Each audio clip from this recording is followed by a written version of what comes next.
Mais quand tu vas aller prier, quand tu vas aller faire ton offrande, qu'est-ce que tu fais? Tu regardes à l'intérieur de toi et puis tu regardes si tout va bien. Tu tires au moins une conclusion de ta journée. Seigneur, demain c'est important pour moi pour que ça marche. Est-ce qu'il y a quelque chose que je dois faire? Même si le Seigneur ne te demande pas. Tu vois quelqu'un qui est dans le besoin, tu fais quoi? Au lieu de tout ce qui est charité, tu renverses la situation. Et en plus de cela, tu dis aimez-vous les uns les autres. Mais c'est une bonne chose de s'aimer. Mais je prends mon cas. Quand on dit aimez-vous les uns les autres, moi on me reproche quoi? Moi je fais la volonté de Dieu. Le Seigneur me demande de parler d'une alliance. Mais le péché de l'autre, en quoi ça me concerne? Qu'est-ce que j'ai fait au fait pour que mon alliance soit ralentie? Jusqu'à aujourd'hui, je travaille avec des prophètes. Non seulement je travaille avec eux, mais ce n'est pas moi qui choisis qui que ce soit. La preuve, quand je parle en langue avec eux, ils entendent ce que le Saint-Esprit dit. Et par moment, moi, je n'entends même pas ce que le Saint-Esprit dit. Parce que le Saint-Esprit s'adresse pas à moi. Le Saint-Esprit s'adresse directement à eux. Donc, ce que je fais pour pouvoir comprendre ce que le Saint-Esprit dit, j'essaie d'écouter ce qu'eux, ils disent. Soit ils répètent la phrase. Donc, c'est par rapport à ça que je me rends compte que le Saint-Esprit a dit ça à telle personne, a demandé ça à telle personne. Donc, ce qu'il revient à comprendre, c'est qu'on travaille en esprit. Mais ce que je sais concernant une personne, une tierce personne, c'est-à-dire que c'est ce que je dois savoir, c'est ce que le Saint-Esprit veut que je sache. Mais ce que je ne sais pas, le Saint-Esprit ne me le dit pas. Parce qu'elle ne veut pas que je sache. Et quand c'est comme ça, je n'insiste pas. Ce qui revient à dire que si la personne n'est pas en direct avec moi, moi, je ne peux pas savoir. Donc, si quelqu'un est dans le péché, ou quelqu'un refuse de se convertir, vous voulez que je dise quoi? S'il a quoi, qu'est-ce qui s'est passé? Jésus savait qu'il était avec des apôtres. Il savait qu'il avait une famille. Je lui ai dit une famille parce que sa seconde famille, c'était les apôtres. Mais à un moment donné, il a dit quoi? Mais voilà ton fils. Il a dit à Marie, mais voilà ton fils. Jean, voilà ta mère. Mais qui était là? Aucun des autres apôtres était là. Il y avait, on va dire, quelques femmes, comme la Bible dit, Marie-Madeleine, Jésus, Marie-Madeleine, Marie, la mère de Jésus, et puis Jean. Il a parlé à ces trois-là. Ce qui revient à dire dans la famille de façon générale, dans la vie de façon générale, c'est, excusez-moi, quand tu as des problèmes, c'est d'abord ta petite famille. La grande famille, c'est quand les choses vont bien en fait, qu'on se rend compte au fait qu'on a quelqu'un. Mais quand tu es dans ta souffrance, les gens ne te regardent pas, les gens ne se retournent pas. Le plus souvent, ils tirent des conclusions. Qui l'a envoyé? Elle n'a pas dit qu'elle peut, elle a qu'à faire. Depuis elle proche, aucun résultat. C'est qu'elle a quelque chose à se reprocher. Elle n'a qu'à fouiller dans sa vie. Elle n'a qu'à voir ce qui ne va pas. Et pourtant, Jésus dit tout est achevé. Ce qu'il revient à dire quoi? C'est-à-dire que non seulement ils ont déchiré ses vêtements, le soldat a pris la flèche, il a perforé le côté de Jésus. Il est sorti que quoi? Du sang, le dernier goût de sang et de l'eau. C'est-à-dire jusqu'à sa dernière goutte de sang. Ils l'ont pressé. Ils ont tout pris. Ils n'ont rien laissé à Jésus. Vous croyez que si Jésus savait qu'il allait mourir de la sorte là, il allait accepter? Vous pensez qu'il allait accepter? Mais qu'est-ce qui s'est passé? On a dit à Jésus, tu vas aller mourir sur la croix. On a dit à la Vierge Marie, ton fils Jésus va donner sa vie. Une flèche va le transpercer. C'est vrai, il allait mourir, tout le monde savait qu'il allait mourir. Mais une mort atroce comme ça, est-ce que ces gens ça savaient? Est-ce que Jésus s'attendait à ça? Est-ce que Marie s'attendait à ça? Vous croyez que si c'était à reprendre, à refaire, la Vierge Marie n'allait pas supplier le Père pour que ça ne se fasse pas? Est-ce que Jésus allait accepter ça? Parce que Jésus est mort en tant qu'homme. Il n'est pas mort comme Jésus puissant, on va dire Jésus roi, Jésus fils de Dieu en l'air, avec toute sa puissance, tout ce qui va avec puissance. Non, Jésus est mort comme un homme. Jésus a ressenti la souffrance. Jésus a pleuré. Jésus a effectivement connu la souffrance. Alors, si ma souffrance dure, moi je vais dire quoi? Que le Seigneur, c'est le Seigneur qui conduit mon destin. C'est lui qui sait où il m'amène. C'est lui qui sait pourquoi ça dure. Est-ce que j'ai omis de faire quelque chose? Non. Est-ce que j'ai triché avec Jésus? Non. Est-ce que j'étais malhonnête quelque part? Non. En pensée, c'est Dieu qui sait. Parce que moi, je ne peux pas me juger. Mais je pense au fait qu'à partir du moment où je suis encore avec le Saint-Esprit, encore avec la Sainte Famille, je prends mes communions de façon régulière, j'avance comme il se doit, le peuple de Dieu a organisé tout et tout. Moi, je dis, j'ai rien à me reprocher. Oui, j'ai rien à me reprocher. Pour quelle raison? Parce qu'au fait, j'ai décidé d'être comme un enfant. J'ai décidé de marcher tête baissée, d'obéir sans réfléchir, sans poser de questions. d'aller là où on me dit de partir, de m'asseoir là où on me dit de m'asseoir. Non, si le reste de ce monde-là ne comprend pas, ne comprend pas au fait ma position, mon cheminement. Moi-même, je ne comprends pas ce que je vis. Donc, vous voulez que je vous dise quoi? Que j'ai mal fait? Pourquoi d'autres ont pris conscience et puis d'autres sont en train de frapper dans leur poitrine parce qu'ils veulent revendiquer au fait les droits d'aînesse ou bien les droits de diplômés ou bien les droits de quoi que ce soit. Mais la religion là-haut, est-ce que c'est une histoire des droits d'aînesse, des diplômes, de vocabulaire, de langue, de quoi que ce soit? De vous en moi. On vous dit que Pierre était pécheur. On dit que Pierre n'est pas parti à l'école. Pierre n'avait rien d'extraordinaire. Et pourtant, c'est à Pierre on a donné la clé. À chaque fois, on revient sur la même chose. Paul dit quoi? Le bien que je veux faire, je n'arrive pas à le faire. Mais je fais le mal que je n'ai pas envie de faire. Ce que revient à dire quoi? Que tant que nous sommes sur cette terre, on ne sait pas à quel moment, en fait, les choses peuvent changer. Donc, chaque matin, quand tu te lèves, au lieu de juger autrui, au lieu de condamner qui que ce soit, prends la peine de dire d'abord merci à ton Dieu pour ce qu'il a fait pour toi et pour ce qu'il va encore faire. Prends la peine de dire merci à ton Dieu en lui disant, enfin, par reconnaissance pour l'amour qu'il a pour toi. Et puis après, maintenant, si tu vois qu'il y a quelque chose qui ne va pas, tu pries pour la personne. On parle d'union.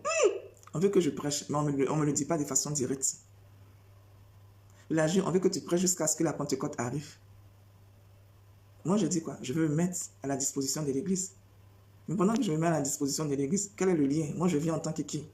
Je fais ça en tant que qui? Pourquoi? Où je vais? Je travaille avec qui? C'est-à-dire que moi, je prends un engagement avec Jésus de Nazareth, avec le Saint-Esprit, avec le Père. Et quand les hommes de ce monde n'arrivent pas à me comprendre, on m'insulte en public. Oui, on m'insulte en public. On me dit n'importe quoi. On me traite n'importe quoi. Que ce soit le pape, que ce soit les gens de mon pays, que ce soit les gens qui ne me comprennent pas, que je connais ou pas, on me dit n'importe quoi. Pourquoi? Parce que je suis en train de faire la volonté de mon Jésus de Nazareth. Donc on m'insulte. Mais dans le fond, quand on finit de m'insulter, on me demande encore de prêcher. Pourquoi? Parce que dans ce qui sort de ma bouche, là, on reconnaît qu'il y a quelque chose de vrai. On reconnaît en fait qu'il y a un résultat positif. Donc on reconnaît en fait la puissance, on sent la puissance du Saint-Esprit. Alors c'est quoi ça? C'est ça l'amour? Est-ce que c'est ça l'amour? Aimez-vous les uns les autres. Prenez-la, je l'expose. Faites ce que vous voulez d'elle. De toute façon, tout ce qui m'intéresse, c'est sa manière de prêcher. C'est la vérité qui sort de sa bouche. Après, on va la renier, on va la bafouer, on va la mettre où on veut. Mais Dieu, on dit Dieu. Dieu le Saint-Esprit, Dieu le Fils, Dieu le Père. Mais c'est des gens qui nous connaissent. On te dit le Saint-Esprit à l'intérieur de toi. Ce qui revient à dire qu'elle sait tout. Et si elle sait tout, à quel moment tu vas vouloir la tromper? À quel moment tu vas vouloir jouer à l'intelligent? Quand tu dis aimez-vous les uns les autres, quel est le nouveau mot? Enfin, ça, c'est pas un nouveau mot, mais quelle est l'action nouvelle que tu as posée? Tu veux qu'on te suive, tu as la porte, mais quelle est l'action nouvelle que tu as posée? Quelle est la fondation que tu viens de poser? Quel est le geste que tu viens de faire? Alors un berger, ça dit quoi au mouton? Allez, ouf, ouf, ouf, avancez, avancez. Donc une brebis meurt, on la jette. Une brebis meurt, on la jette. Une brebis est fatiguée, on la jette. C'est ça, aimez-vous les uns les autres.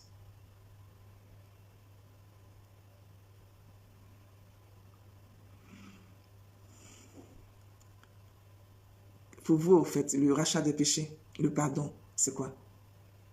C'est une façon de dire, Seigneur, je suis plus intelligent que toi. Parce que après, quand tu as fini de me dire, va, tes péchés sont pardonnés, moi, je vais revenir.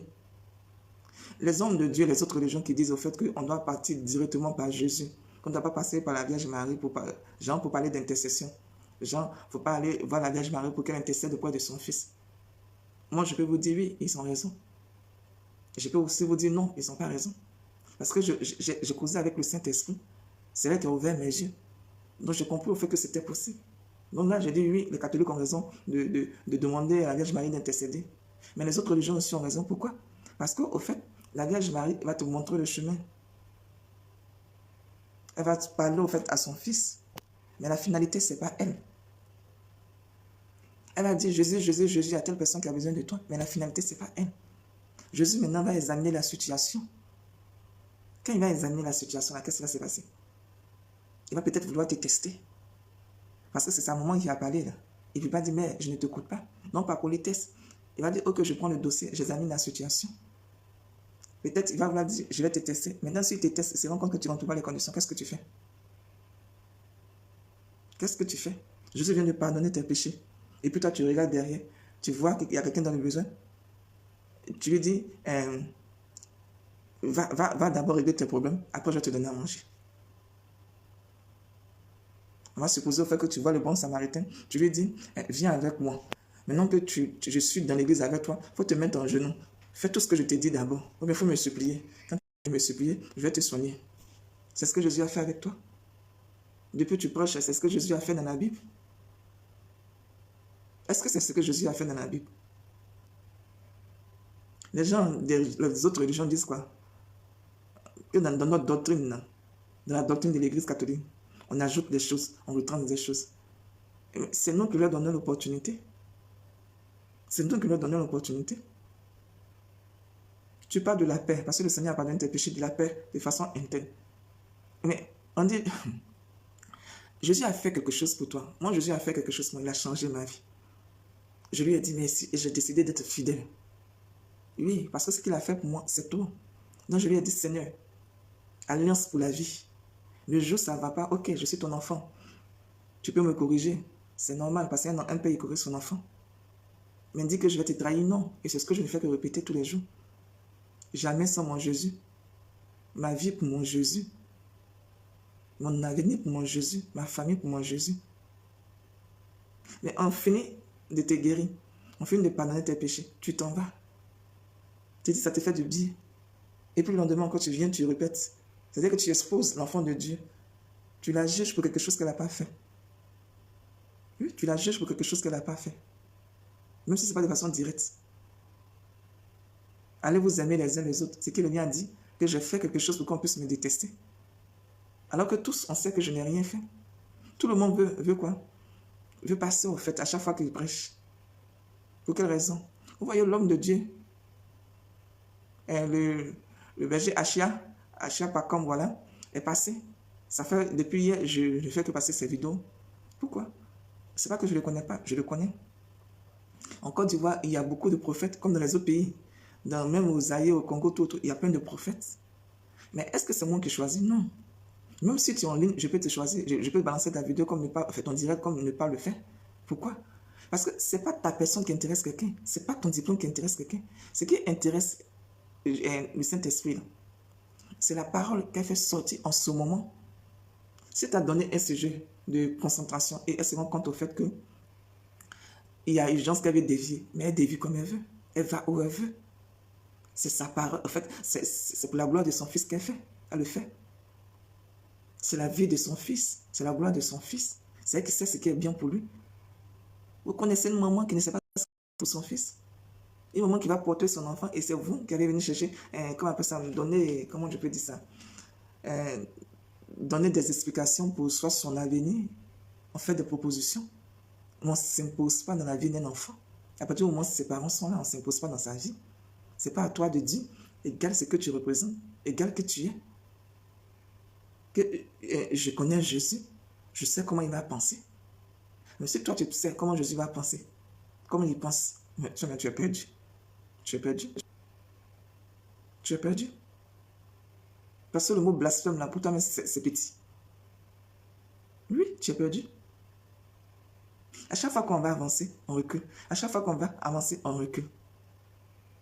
Aimez-vous les uns les autres. Il n'y a pas le mot, sois honnête dedans.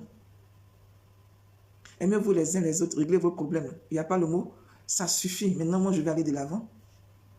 Il n'y a pas ce mot là dedans.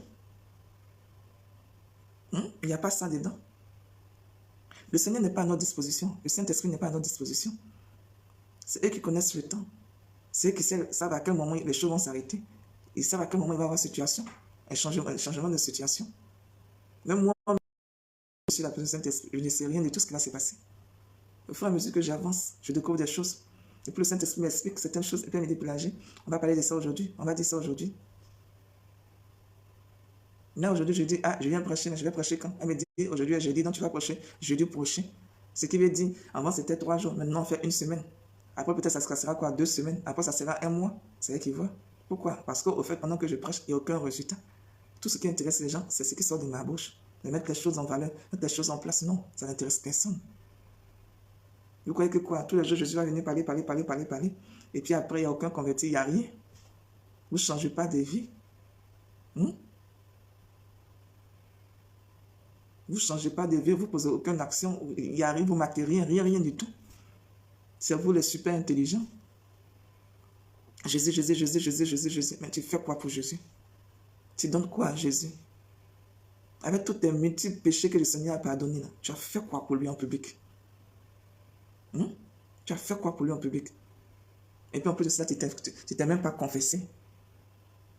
C'est parce qu'on t'a exposé au fait que tu as reconnu. Non, si c'était sorti de ta bouche de façon directe là, si on t'avait demandé de faire sortir ça de ta bouche de façon directe là, jamais tu allais le faire. Parce qu'il y a trop de choses à dire. Il y a trop de choses à dire. Donc comparer tes péchés aux péchés d'une autre personne, on va dire au fait pour toi, c'est même pas à compter. Oui, c'est des choses qu'on ne peut pas compter. Alors ça sert à quoi au fait de mettre les bâtons dans les roues des pieds des gens? Ça sert à quoi? Ça sert à quoi? Jésus, il prend qui il veut quand il veut. Et puis d'ailleurs même, je ne sais pas pourquoi les gens se plaignent. Toi au moins, ça t'a donné un doctorat. Toi au moins, tu es pape. Toi au moins, on t'a donné temps, on a donné temps à l'autre, on a donné temps, on a donné toutes les fonctions à l'autre. Moi, on m'a donné quoi?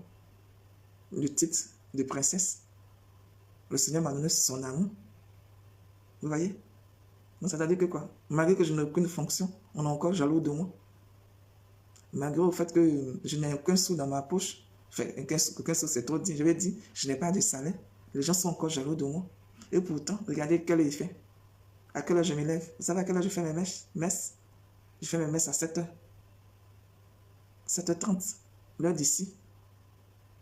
Je fais ma messe directement à partir de la Côte d'Ivoire. Je suis la radio. Donc, c'est depuis la Côte d'Ivoire, je fais ma 7h30, ça fait 2 heures, je fais ma messe à quoi? À 6h30. Après ça, je ne peux plus dormir. Quelquefois, j'essaie de forcer, mais quelquefois, je n'arrive plus à dormir. Je fais à manger pour mes enfants, tout, je fais ce qu'il y a à faire. Et dans l'après-midi, quand je viens me coucher, quelquefois, même quand je me couche, je sens. Et puis après, je viens, je commence à prêcher. Quelquefois, le Seigneur me dit, repose-toi, même comme l'homme de Dieu n'a pas fini. J'éteins mon téléphone pour que mon téléphone arrive à se reposer. Parce que je me dis qu'à partir d'une certaine heure, ça sera non-stop jusqu'à ce que je finisse. Regardez quel effet. Mon téléphone est encore allumé. Et là, si mon téléphone il vient à s'arrêter, là, moi, je fais quoi? Je prends le téléphone pour appeler quelqu'un, mais je vais demander le téléphone de qui? Qui je vais appeler? Mais pourtant, on me demande de prêcher. Donne la parole, donne la parole, donne la parole. Soyons honnêtes quand même. Avant de dire, aimez-vous les uns les autres. Mais comment toi-même tu as démontré l'amour? Avant de dire à quelqu'un, va, aime ton prochain comme toi-même. Comment toi-même tu as pu expliquer à quelqu'un, à cette personne que tu envoies là? Parce que toi-même, tu ne sais pas ce que ça signifie. Oui, tu ne sais pas ce que ça signifie. Pourquoi? Parce que depuis, tu n'es pas de ça. Tu n'es pas que d'alliance, tu n'es pas que de quoi que ce soit. Tu ne respectes rien. Donc, tu ne sais pas ce que ça signifie. Tu ne sais pas ce que ça signifie. De notre côté aussi, voilà, mon peuple se pose la question de savoir pourquoi. Moi, depuis là, je demande, je ne reçois pas. Non, on va me regarder. Il y a des choses qu'on ne dit pas. Mais si je ne dis pas, viens dire ça à ma place. Viens dire ce que je ne dis pas à ma place. Tu sais comment je vis. Je t'ai rien caché. Je t'ai tout donné. Même mon salaire, même mon, quoi que ce soit, même, j'ai dit, je n'ai rien, je suis là. J'ai dit, j'ai rien, je suis là. Je suis peut-être rien pour vous parce que je n'ai pas d'argent. Mais dans le spirituel, je suis quelqu'un, je suis une autorité. Hier, j'ai balancé au fait une vidéo sur l'homme de Dieu. Où le berger H.A. Pacom était parti et puis ils l'ont béni là, avec sa fille. Dans une des vidéos, la jeune dame a dit, regardez le prophète, il est habillé comme un général. Oui, il est habillé comme un général. Vous connaissez mon grade? Vous connaissez mon grade? Vous savez pourquoi je vous parle comme ça? Est-ce que vous savez pourquoi je vous parle comme ça? Les gens qui après avoir fini de travailler avec moi, qui m'insultent, qui me disent quoi que ce soit, je me suis posé une question tout à l'heure. Je dis, ah, mais Saint-Esprit, regarde cette méchanceté-là. Mais pourtant, on arrive à communiquer, on arrive à s'entendre, on arrive à travailler ensemble, on partage. Donc, ce qui revient à dire que quoi? L'homme de Dieu qui est en train de m'insulter, c'est que je suis ta personne. Il sait aussi que c'est toi qui me parle, qui lui parle à travers ma personne. Donc là, il est en train de faire quoi? Il est en train de blasphémer contre la personne du Saint-Esprit. Plus que ça, là, il le sait. Il a l'onction. Il sait qu'il lui parle. Et il finit, il me juge. Il finit, il me juge. C'est pareil aussi. Quand un pape vous dit, je suis le chemin, la vie, la vérité, je suis tout. Ce qu'il veut dire au fait qu'il dit, s'il dit ça, c'est qu'il entend la voix de Dieu. Oui, il entend. Donc, s'il entend la voix de Dieu, qu'est-ce que le Seigneur lui dit que les autres ne comprennent pas? Parce que si tu entends la voix de Dieu, là, ce que tu dis, les gens doivent comprendre, ça ne doit pas les énerver. Et puis, ça doit faire avancer encore le peuple. Non, c'est quoi tu dis et puis les autres ne comprennent pas? Que faites ce que je vous dis, mais ne faites pas ce que je fais. Non, toi, tu as le droit, au fait, de dire aux gens, aimez-vous les uns les autres, et puis détestez, au fait, les autres. Non, c'est ça, au fait, l'autorité pour toi. J'ai dit, au fait, que je fais la volonté de mon Père. Je ne me soumets pas à l'homme, mais je me soumets, au fait, à la religion, en fait. C'est-à-dire que tout ce qui est faisable pour Jésus de Nazareth, je suis partante. Mais dans la vidéo, là, vous avez vu que l'homme de Dieu s'est mis en genoux pour que, excusez-moi, le fameux général qui se trouvait dans la vidéo puisse le bénir. Et pourtant, il a dit, j'ai une église de entre 6 000 et 7 000 personnes. Ce qu'il a dit, il est déjà reconnu, il prêche déjà. Il a déjà l'onction. Mais il se baisse pour qu'un autre, plus gradé que lui, impose encore l'onction sur lui, la main sur lui. Tout ça pour vous dire quoi? Que dans le spirituel, il y a des niveaux. Quand tu es dans le spirituel, tu sais que ça représente. Pareil aussi sur la terre, il y a des niveaux. Donc, vous pensez qu'un gradé qui est dans le ciel va venir se rabaisser devant un humain ici? Ça ne se fait pas. Tu fais ça, c'est que tu renies ton Jésus. Tu fais ça, c'est que tu renies au fait ton autorité. Vous voulez que je vende mon autorité pour de l'argent? Vous savez à quel niveau je suis arrivé? Vous voulez me ramener en arrière pour le bien de ce monde-là? Et puis d'ailleurs, même si je ne mange pas, ça fait quoi?